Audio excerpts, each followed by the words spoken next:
محترم خواتین و حضرات، السلام علیکم ورحمۃ اللہ۔ اللہ تبارک و تعالیٰ کا فضل و احسان ہے کہ آج ہم پھر ایک مرتبہ فجر کے بعد قرآن کریم کی تلاوت اور اس کے مطالعے کے لیے جمع ہیں۔ انشاءاللہ تعالیٰ آج ہم سورہ بقرہ کی آیت نمبر 21، جی ہاں 21 اور 22، 21 اور 22 انشاءاللہ تعالیٰ پڑھنے کی کوشش کریں گے۔ آئیے آغاز کرتے ہیں۔ پہلے یہ یاد دلا دوں کہ اللہ تبارک و تعالیٰ 3 کیٹیگریز بیان کیا سورہ بقرہ شروع کیا جب سے۔ پہلے ایمان والوں کا بیان کیا، اللہ تبارک و تعالیٰ قرآن کریم کا تعارف دیتے ہوئے ایمان والوں کا تعارف ضمناً اس میں دیا ہے، اور ایمان والوں کے بعد اللہ تبارک و تعالیٰ کفار کا تعارف دیا ہے، کفار کون ہوتے ہیں، کس طرح سے ہوتے ہیں۔ پھر اللہ تبارک و تعالیٰ ان کے بعد تھوڑا سا تفصیل سے منافقین کا بیان دیا ہے، ان کی عادتیں، ان کی خصلتیں اور ان کی مثالیں دیتے ہوئے۔ اب یہ تینوں کیٹیگریز، ایمان والے، کفار اور منافقین، تینوں کا بیان کر دینے کے بعد اللہ تبارک و تعالیٰ ایک عمومی بیان جاری فرما رہا ہے، عمومی بیان عام سارے لوگ کے لیے اللہ تبارک و تعالیٰ یہاں پر جس میں سب شامل ہے وہ بیان جاری فرما رہا ہے۔ آئیے شروع کرتے ہیں۔ اعوذ باللہ من الشیطان الرجیم، بسم اللہ الرحمن الرحیم۔ یا ایہا الناس اعبدوا ربکم الذی خلقکم والذین من قبلکم لعلکم تتقون۔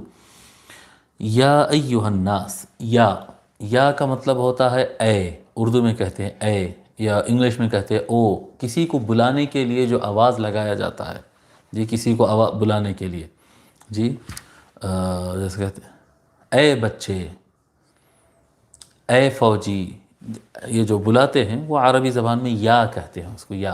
اور یا جو ہے ہر لفظ سے پہلے لگ سکتا ہے، اگر کوئی لفظ کے بعد، اگر کوئی لفظ کے آغاز میں الف لام ہے تو یا الولد نہیں آتا۔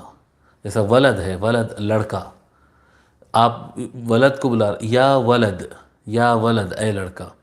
الولد اگر ہے اس کے اوپر الف لام اگر لگا ہوا ہے تو یل ولد نہیں ہوتا، یا ایہا الولد ہوتا۔ جیسا آپ نبی ہے، نبی اکرم صلی اللہ علیہ وآلہ وسلم کو آپ ندا لگا رہے ہیں تو آپ بولیں گے یا نبی، کیا پڑھتے ہیں نا، یا نبی۔ اور اگر یہی لفظ نبی، یا نبی سلام علیکہ ہم پڑھتے ہیں، اگر یہی لفظ نبی کو الف لام لگانا ہے، الف لام لگا ان نبی کہنا ہے تو یا ین نبی نہیں کہہ سکتے، پھر یا ایہا النبی، یا ایہا النبی کہنا پڑے گا۔ تو جب یا آئے گا اور اس کے بعد کا لفظ بغیر الف لام کے ہوگا تو ڈائریکٹ بلایا جائے گا، ڈائریکٹ یا ڈائریکٹ ورڈ کو لگے گا، اور اگر اس میں الف لام ہے تو یا اور وہ ورڈ کے بیچ میں ایہا کا لفظ اضافہ کیا جاتا ہے۔ یہ ایک قاعدہ ہے سوائے اللہ تبارک و تعالیٰ کے نام کے۔ اللہ تبارک و تعالیٰ کا نام اسم جلالہ اللہ، اللہ ہم بتائے ہیں اللہ تبارک و تعالیٰ کا نام ہے، اور اس میں جو پہلے الف لام ہیں وہ الف لام تو الف لام ہی ہے، جی الہ کو الف لام لگا تھا تو الہ جا کر اللہ ہوا۔ وہ ہم سورہ فاتحہ کی تشریح میں، بسم اللہ کی تشریح میں ہم یہ کر چکے ہیں، یہ بتا چکے ہیں۔ تو اللہ اس میں بھی الف لام ہے، لیکن اس میں بھی الف لام ہونے کے باوجود اللہ کے نام کے ساتھ ایہا الگ سے نہیں لگے گا۔ جیسے یا ایہا النبی، یا ایہا الناس، یا ایہا الولد، جو بھی الف لام والا ورڈ آ رہا اس میں اور یا کے درمیان ایہا کا لفظ آ رہا، لیکن اللہ کا جب نام آئے گا تو یہاں پر ایہا نہیں لگے گا۔ ہاں اس چیز کا اہتمام رہے گا کہ اللہ کا لفظ جب ملا کر پڑھتے ہیں، واللہ، فاللہ، تاللہ، عبداللہ، جی اللہ کے نام کو جب پہلے والے لفظ کے ساتھ جوڑا جاتا ہے تو الف نہیں پڑھا جائے گا، الف نہیں پڑھا جائے گا۔ الف اس میں جیسا جو بھی الف لام ہوتا ہے نا، الف لام میں جب جڑ جاتا ہے تو الف پڑھا نہیں جاتا۔ اسی طرح سے اللہ تبارک و تعالیٰ کے نام سے جب اور ایک لفظ مل جائے گا، للہ، واللہ، فاللہ، عبداللہ، تو الف غائب ہو جائے گا، لیکن یا اگر کہیں گے تو ایہا نہیں لگے گا، لیکن اللہ کا الف پڑھا جائے گا۔ یا اللہ نہیں کہیں گے، یا اللہ کہیں گے، یا اللہ کہیں گے۔ بہرحال یا کو تھوڑا سا سمجھانا چاہتا تھا کہ یا کے بعد کیونکہ اگلا لفظ آ رہا ہے الناس، الناس تو لوگ ہے نا، ناس لوگ کو کہیں گے، الناس الف لام کے ساتھ آ رہا ہے تو یناس نہیں ہوتا عربی کے قاعدے کے مطابق، یا ایہا الناس، کیونکہ ناس کے اوپر الف لام ہے، ٹھیک ہے، یا ایہا الناس، اے لوگو، اے لوگو، اعبدو، عبادت کرو، یا ایہا الناس اعبدو، اعبد، اعبد کہتے ہیں، اعبد عبادت کر، آرڈر ہے، حکم کر، عبادت کر، اعبد واحد ہے اس کا، سنگولر ہے اس کا، اعبدو جمع ہے اس کی، عبادت کرو، تم سب عبادت کرو، یا ایہا الناس اعبدو، اے لوگو عبادت کرو، کیا کرنا، کون سی عبادت، کس کی عبادت، تو فرمایا ربکم، رب پروردگار، یہ وہی رب ہے جو الحمدللہ رب العالمین میں ہم تشریح کر دیے ہیں، رب پالنے والا، پالنے والا، چلانے والا، خالق، اللہ تبارک و تعالی خالق ہے کہ وہ تخلیق فرماتا ہے اور بنا دینے کے بعد وہ رب ہے، وہ پالتا بھی ہے، جی، خالق بھی اللہ ہے اور رب بھی اللہ ہے، ٹھیک ہے، اعبدو ربکم، پروردگار کو، اعبدو ربکم، عبادت کرو تم اپنے پروردگار کے، ربکم تمہارے پروردگار، تم کو جو پال رہا ہے، اے لوگو عبادت کرو اس کی جو تم کو پالنے والا ہے، تمہارے پالنے والے کی عبادت کرو، کون ہے وہ پروردگار، الذی خلقکم، وہ وہی ہے جو تم کو تمہاری تخلیق کیا ہے، الذی جو خلق، خلق یخلق تخلیق کرنا، خلق یخلق تخلیق کرنا، اچھا، حضرت بحر العلوم رحمۃ اللہ علیہ اعبدو میں کچھ اور بھی لکھے ہیں، عبادت، حضرت لکھتے ہیں عبادت جو ہوتی ہے وہ عبادت دل سے بھی ہوتی ہے اور عبادت جسم سے بھی ہوتی ہے، جسم سے جو عبادت ہوتی ہے وہ روزہ، نماز، حج وغیرہ جو بھی عبادت ہوتی ہے، دل سے جو عبادت ہوتی ہے اس کو عقیدہ کہتے ہیں، حضرت لکھتے ہیں دلی عبادت، عبادت دل کی بھی ہوتی ہے جو عقیدہ کہلاتی ہے، عقیدہ جو ہوتا ہے ہم اللہ تعالیٰ کو ماننا، اللہ تعالیٰ کو جاننا، اللہ تعالیٰ کے کو تسلیم کرنا، یہ جو دل سے جو چیز ہوتی ہے اس کو عقیدہ کہتے ہیں، اور عقیدہ دل کی عبادت ہے، دل جو عبادت کرتا ہے اللہ تبارک و تعالیٰ اس کو عقیدہ کہتے ہیں، ٹھیک ہے، دلی عبادت یعنی عقیدہ اصل ہے، پھر یہ لکھتے ہیں کہ دل سے جو عبادت ہوتی ہے یہ اصل ہوتی ہے، قلبی جو عبادت ہوتی ہے وہ اصل ہوتی ہے، اگر یہ اصل نہیں ہے تو جسمانی عبادت قبول نہیں ہوتی، جیسا ایک عام طور پر اکثر میں یہی مثال دیتا ہوں، سمجھنے میں آسانی ہوتی ہے کہ اگر کوئی آدمی نماز پڑھ رہا ہے تو یقیناً وہ اللہ تعالیٰ کی عبادت کر رہا ہے،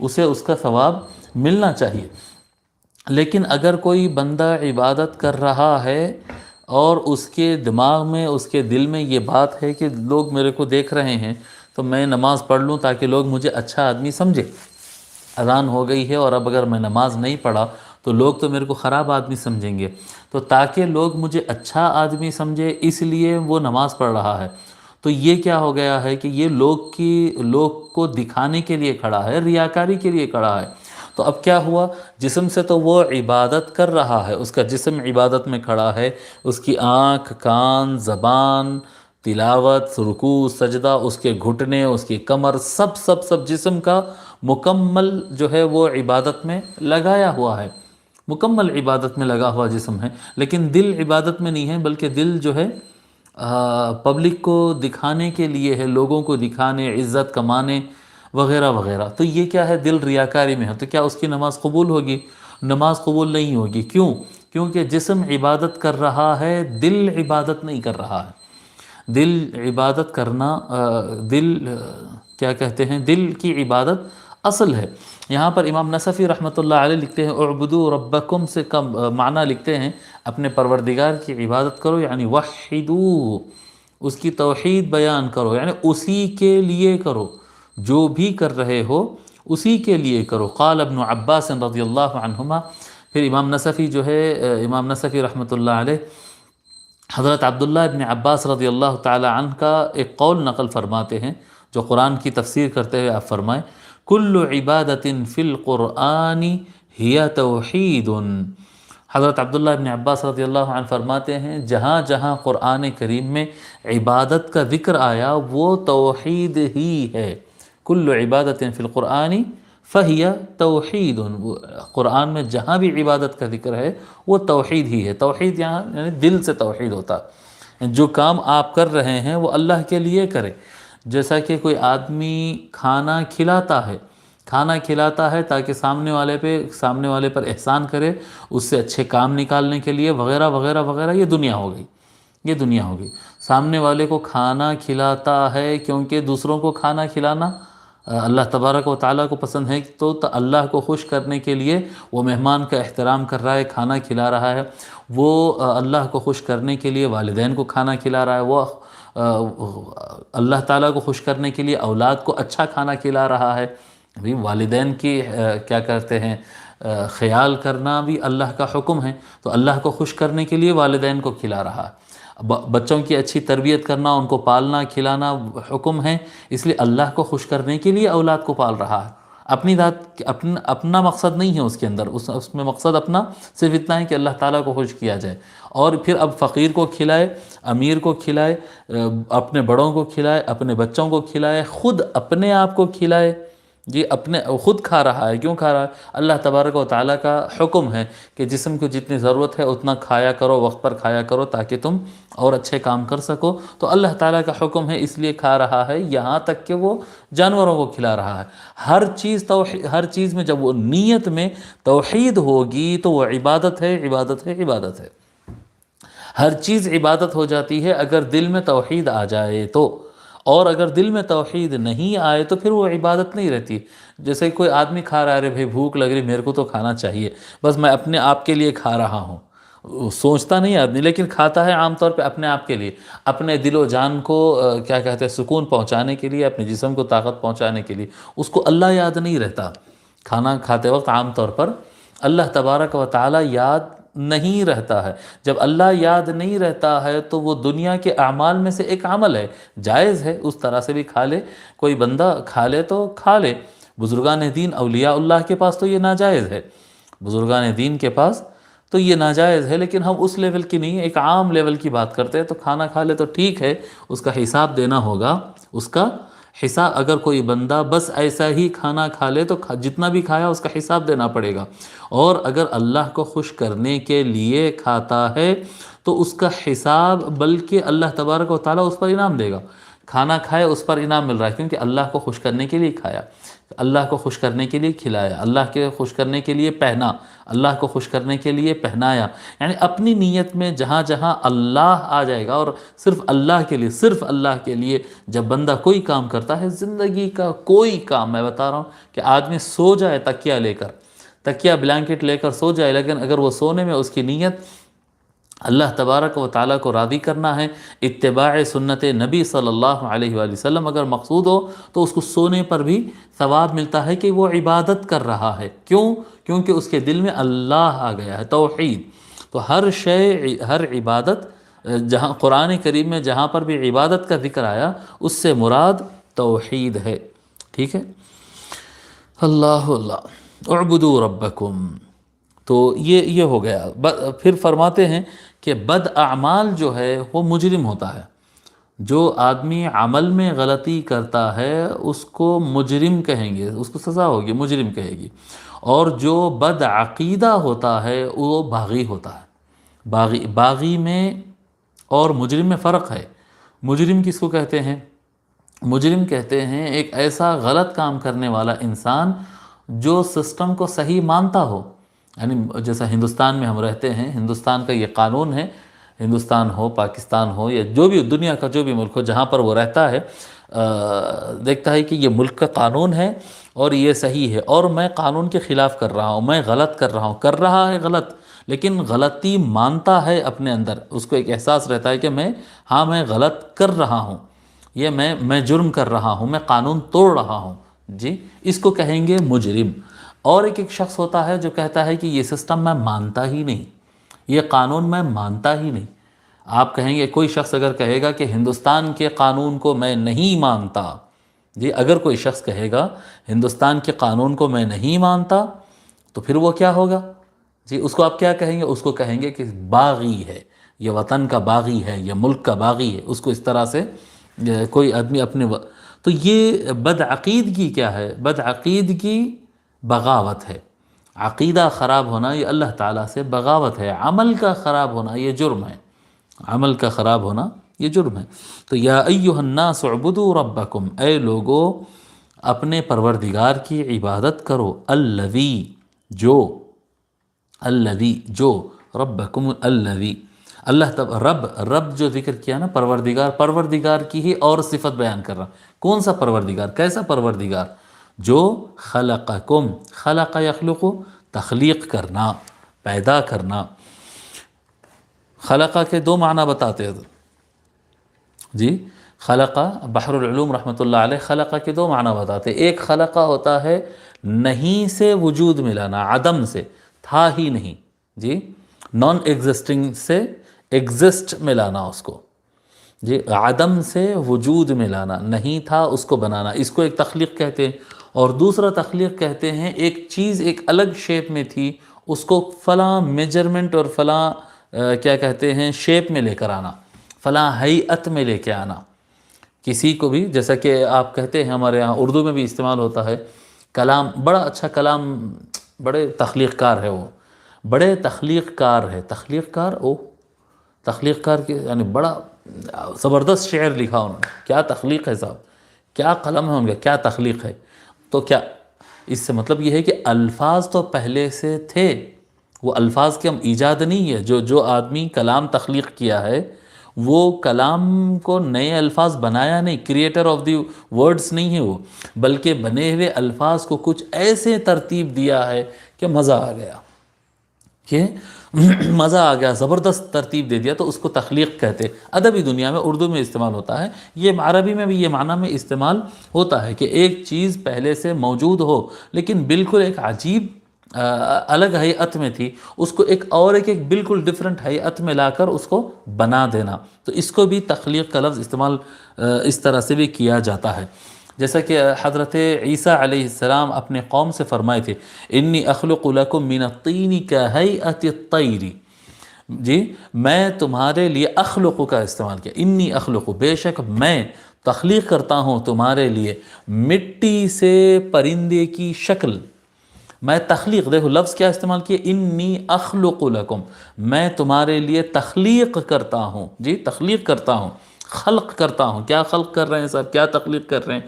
مٹی سے پرندے کا شیپ بناتا ہوں۔ پہلے تو مٹی دکھ رہی تھی، مٹی کیسی ہوتی ہے، لیکن وہ مٹی سے تخلیق کر کے ایک چڑیا بنا دیے جی، فَتَكُونُ طَيْرًا فَيَكُونُ طَيْرًا بِإِذْنِ اللَّهِ، وہ اللہ کے حکم سے پھر پرندہ بن بھی جاتا ہے۔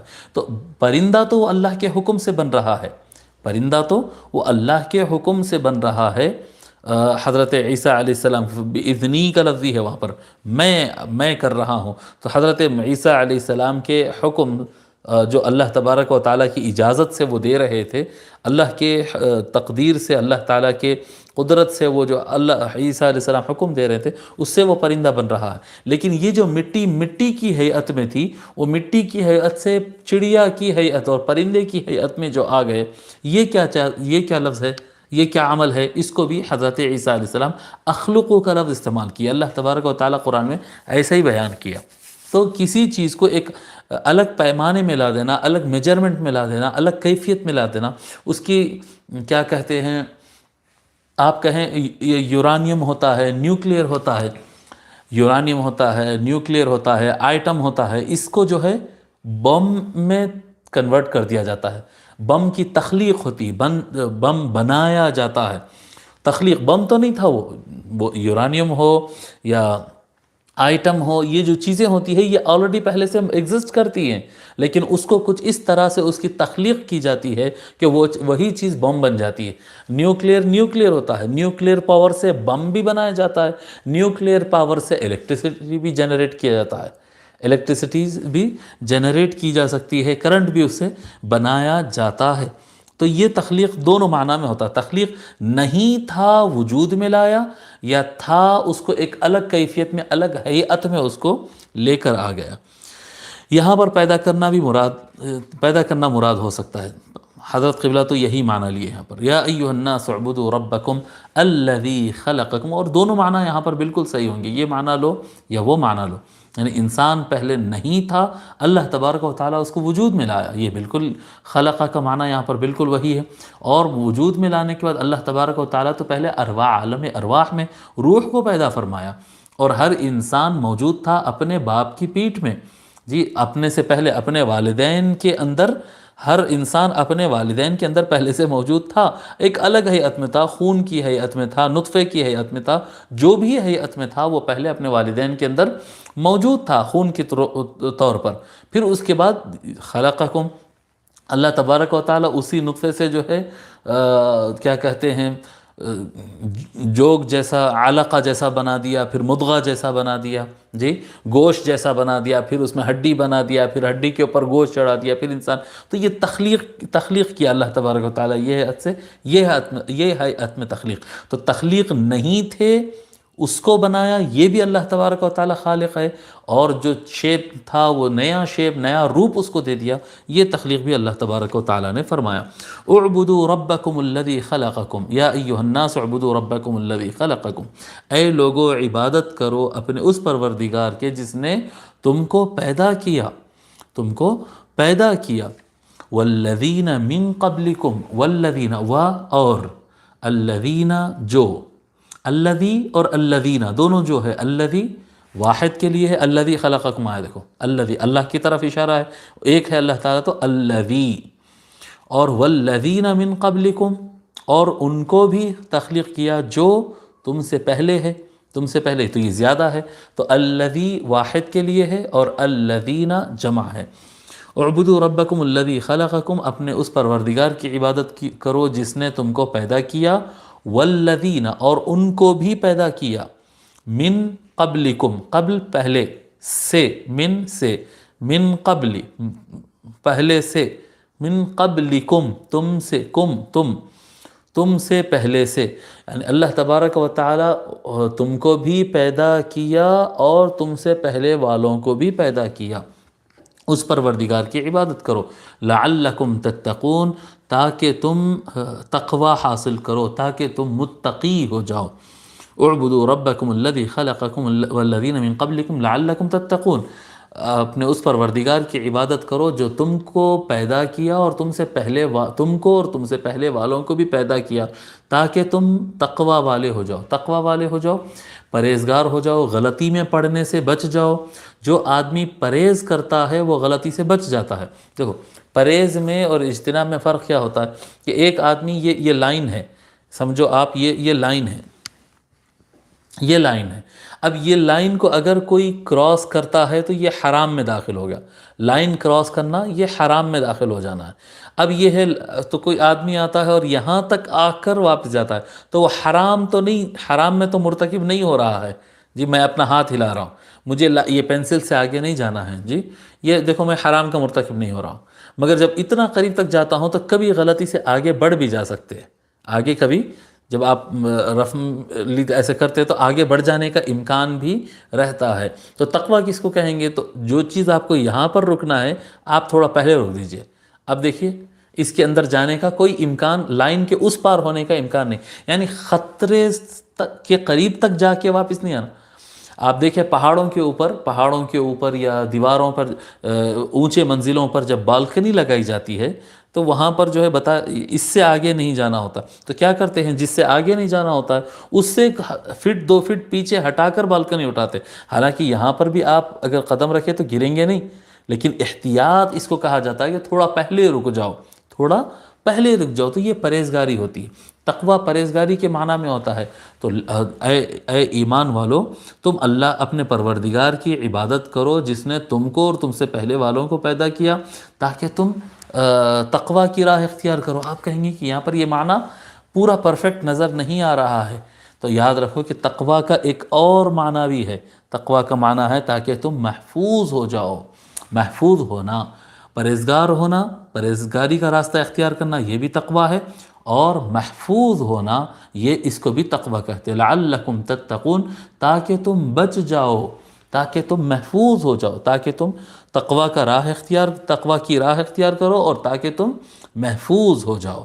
جو انسان اللہ تبارک و تعالیٰ کے علاوہ کسی اور کی عبادت کرتا ہے وہ عذاب سے نہیں بچ سکتا ہے، وہ عذاب سے محفوظ نہیں ہو سکتا ہے۔ تو جو پروردگار کی عبادت کرے گا یہ مان کر کے وہ سب کا پیدا کرنے والا ہے، ویسا شخص جو ہے خود کو محفوظ کر لے گا۔ اور یہ یقینی بات ہے، یہاں پر اللہ تبارک و تعالی احسان بھی جتلا رہا ہے، عبادت کا حکم بھی دے رہا ہے اور احسان بھی بتا رہا ہے کہ اگر اللہ تعالیٰ یہ تم سے کہہ رہا ہے کہ تم اپنے پروردگار کی عبادت کرو، اللہ کی عبادت کرو، تو ساتھ میں وجہ بھی بتا رہا ہے کہ پیدا اسی نے کیا، پیدا اسی نے کیا۔ اور عام طور پر یہ جو غیر اللہ کے علاوہ دوسروں کی پوجا کی بات ہوتی ہے نا، تو وہ اپنے سے پہلے والوں کی عبادت ہوتی، یعنی اپنے سے پہلے والے انسان، اپنے سے پہلے والے جانور، اپنے سے پہلے والے درخت، عام طور پر اپنے سے زیادہ تر جو ہوتا ہے اپنے سے پہلے والوں کی عبادت کرتا ہے انسان۔ بہت کم ایسا ریئر کیس ہوتا ہے کہ اپنے بعد والوں کی بھی عبادت کرے، لیکن یہ ریئر ہوتا ہے۔ تو زیادہ تر انسان اپنے سے پہلے والوں کی عبادت کرتا ہے، اس لیے اللہ تبارک و تعالیٰ فرمایا کہ وہ تم کو بھی پیدا فرمایا اور تم سے پہلے والوں کو بھی پیدا فرمایا، تم سے پہلے والوں کو بھی پیدا فرمایا۔ اور یہ احسان جتا کر یہ بتایا کہ جب میں نے تخلیق کیا تو میں ہی حقدار ہوں، جو پروردگار تخلیق کیا ہے وہ حقدار ہے کہ اس کی عبادت کی جائے، اس کی عبادت کی جائے، جس نے پیدا کیا ہے۔ اب جس کی بھی انسان اللہ کے علاوہ پیدا کرتا ہے اس کو اللہ تعالیٰ نے ہی پیدا کیا۔ جی حضرت یہاں لکھتے ہیں، ذرا سوچو، رام چندر جی کہاں ہیں، کرشن جی کہاں ہیں، کرشن جی کہاں ہیں، گوتم بدھ جی کہاں ہیں، اور عزیر علیہ السلام کہاں ہیں، عیسیٰ علیہ السلام کہاں ہیں؟ سب خدا کے بندے تھے۔ جو جس قدر بڑا ہوگا اس سے آثار بندگی زیادہ نمایاں ہوگی۔ جو جتنے بھی بڑے آپ کیا کہتے ہیں، رام بہت عبادت کرنے والے تھے، عیسیٰ علیہ السلام اللہ کے بڑے برگزیدہ نبی تھے، عزیر علیہ السلام اللہ تبارک و تعالیٰ کے خاص بندے تھے۔ یعنی جس کی بھی لوگ پوجا کرتے ہیں، اگر اس کو اٹھا کر دیکھا جائے، ان کی تاریخ اگر پڑھا جائے، ان کے بارے میں جانا جائے، تو وہ بہت اچھے عبادت گزار تھے، وہ عبادت کرنے والے تھے۔ لہذا اللہ تبارک و تعالیٰ کی ہی عبادت کی جائے، کسی اور کی نہیں، کہ وہ بھی بندے ہیں، وہ لوگ بھی جن کی عبادت کا انسان سوچتا ہے وہ لوگ بھی بندے ہیں۔ ان کل من فی السماوات والارض الا آتی الرحمن عبدا، اللہ تبارک و تعالیٰ فرماتا ہے اس زمین و آسمان میں جو کچھ ہے، اس زمین و آسمان میں جو کچھ ہے وہ سب کے سب اللہ تبارک و تعالیٰ کے بندے ہی ہے، چاہے وہ انسان ہو یا غیر انسان ہو، اللہ تبارک و تعالیٰ کے سب اللہ تبارک و تعالیٰ کے بندے ہیں۔ اور یہ جو عبدیت ہے، عبدیت، بندگی، عبدیت، یہ سب سے بڑی نسبت ہے، یہ سب سے بڑی نسبت، یعنی اللہ تعالیٰ خالق ہے، ہم مخلوق ہے، اللہ تبارک و تعالیٰ سے تعلق رحمت ہے، اللہ تبارک و تعالیٰ سے تعلق رزق ہے، اللہ تبارک و تعالیٰ سے ہم سوال کرتے ہیں وہ دینے والا ہے، جی ہم معافی چاہتے ہیں وہ معاف کرنے، کئی تعلق بنتے ہیں۔ سب سے بڑی نسبت جو ہے وہ ہے عبدیت کی۔ عبدیت، ہمارے اندر جو عبدیت ہے، ہم اللہ تبارک و تعالیٰ کو اپنا جو معبود مانتے ہیں، یہ سب سے بڑی نسبت ہوتی ہے۔ اتنی بڑی نسبت ہے کہ یہ ناقابل زوال ہے۔